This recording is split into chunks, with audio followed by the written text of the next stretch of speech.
It was Peter Imbert's first major speech as Met Commissioner before an international audience. His in-depth report on crime in the capital contained disturbing evidence.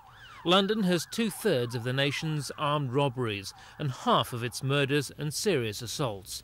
He told police chiefs from around the world that only a combination of successful policing, public involvement and government action could curb crime in the capital.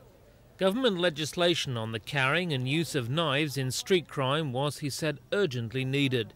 But in a move that surprised many delegates, the Commissioner pinpointed the removal of a suspect's right to remain silent as a major step in the battle against crime. The balance of justice, altered in various ways in favour of the defendant by the Police and Criminal Evidence Act, could and should be improved by a removal of the so-called right of silence.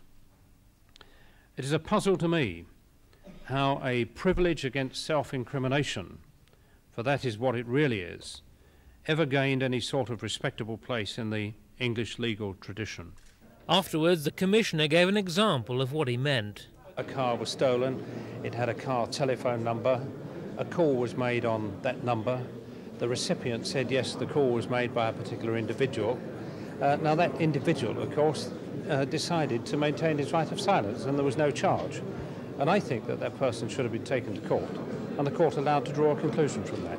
But how will the removal of that right from the law help police to bring more convictions?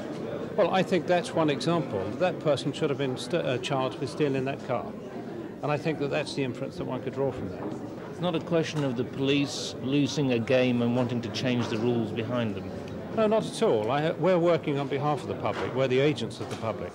And I don't think we should talk about gains and losses. I think what we should talk about is whether or not we're able to obtain the truth or whether indeed justice pertains.